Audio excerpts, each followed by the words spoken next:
Bien, bonjour à tous. Alors, comme mes collègues, je suis ravie d'être ici et je suis particulièrement reconnaissante à Michel et à Paul de m'avoir invité à intervenir dans cette table ronde qui n'est pas très ronde, mais bon, c'est une table ronde quand même. D'autant plus que je n'ai pas participé à l'ouvrage. Alors, en fait, ma présentation d'aujourd'hui est un test du chapitre que je peux faire pour le prochain ouvrage. Donc, j'en suis vraiment très, très contente.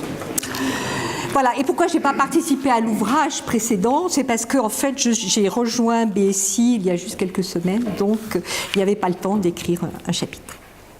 Voilà. Bon, pour entrer très rapidement dans le vif du sujet, je pense que vous êtes tous familiers avec la devise de BSI qui est quoi? Transform experience into knowledge, turn experience into knowledge, and share it. Voilà. Donc, là, vous la savez. Elle est très importante.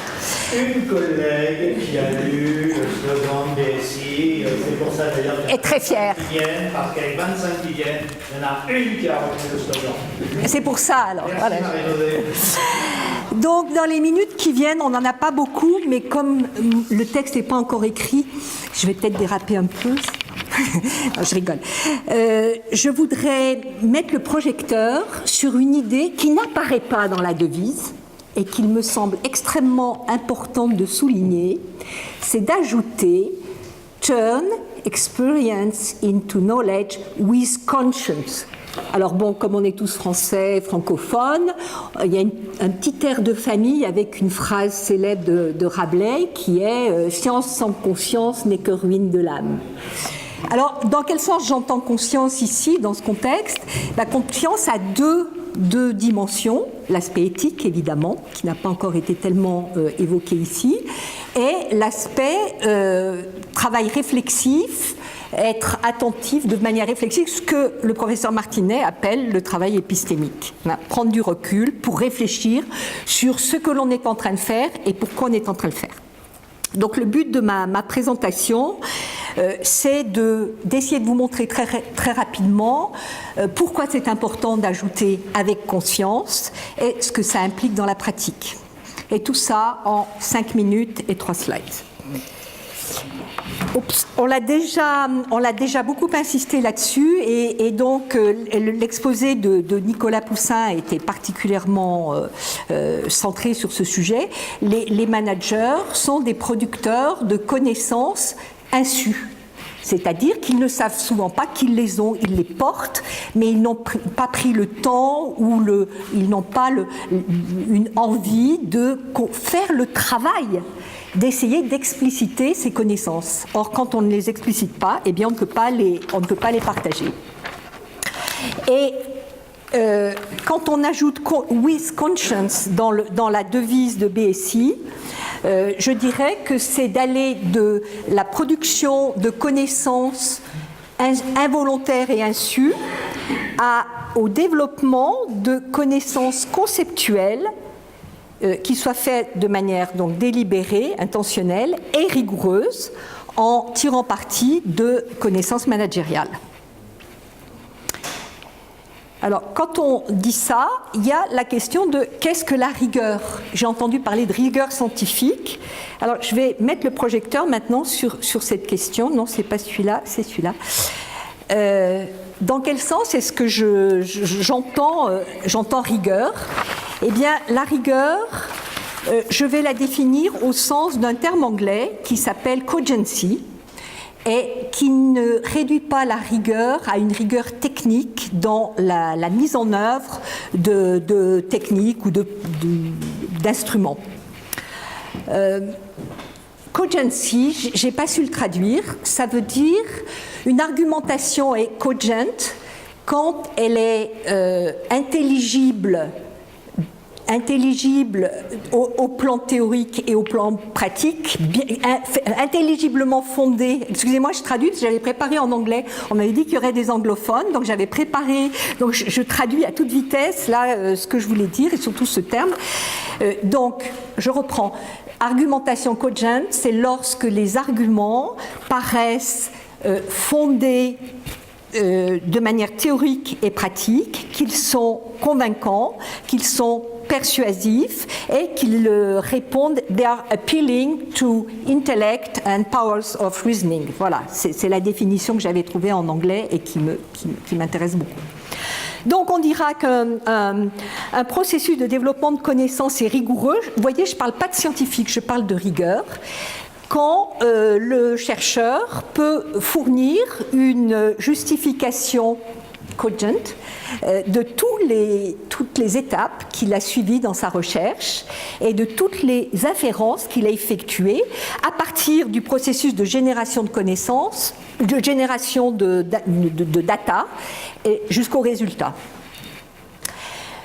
Par rapport à ça, je souscris aussi à l'idée que Underlying any form of research is a philosophy of science. Et c'est quelqu'un Van Ven, a écrit un bouquin qui nous intéresse ici à BSI, parce que il l'intitule Engage Scholarship, c'est faire de la recherche avec des praticiens.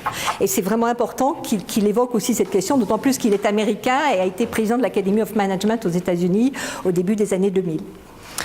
Donc je souscris à cette idée et je souscris à l'idée que toute modalité de justification des connaissances, mais ça a été dit par notre collègue Nguyen, excuse-moi, je prononce mal son nom, du Sénégal, les modalités dépendent de la philosophie des connaissances qui sont sous-jacentes au projet de recherche. Donc, le fait d'expliciter la philosophie de la connaissance, en français on dit l'épistémologie, je préfère ce terme parce qu'il est plus concis, l'épistémologie qui sous-tend le projet de recherche. Parce que du coup le mode de justification correspondra à cette épistémologie. Et il n'y en a pas qu'une maintenant. Il n'y en a pas qu'une, et ça c'est le sujet du troisième transparent, qui présente différentes traditions épistémologiques que l'on retrouve actuellement dans la recherche contemporaine en sciences du management. Alors bien sûr, il n'y a pas à l'heure actuelle de classification qui soit généralement acceptée, mais toutes ces traditions sont discutées à un moment ou un autre dans la littérature académique.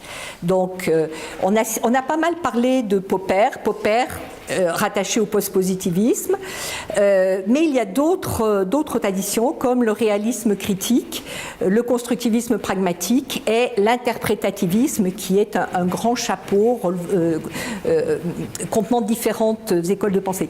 Alors ce que, avec ma collègue Catherine Thomas, prof à l'Université de Nice, aimons bien dans cette catégorisation, c'est que en fait on retrouve toutes les combinaisons possibles et qui font sens entre des hypothèses d'ordre ontologique et des hypothèses d'ordre épistémique, avec donc réaliste,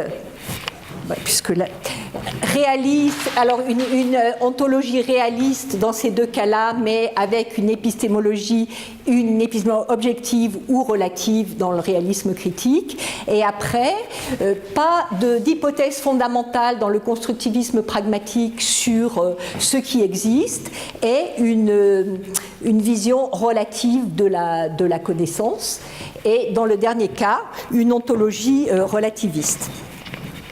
Voilà, je ne vais pas rentrer dans les détails de ce tableau, on n'a pas le temps.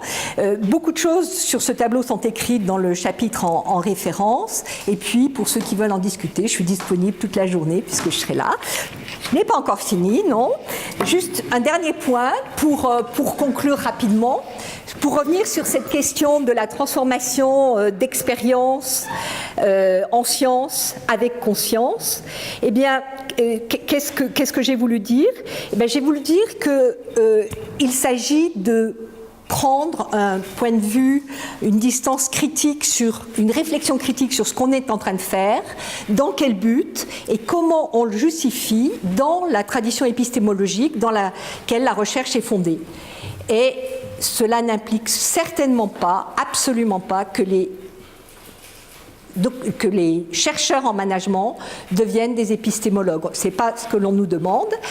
Et je vous laisse une toute petite dernière pensée à méditer.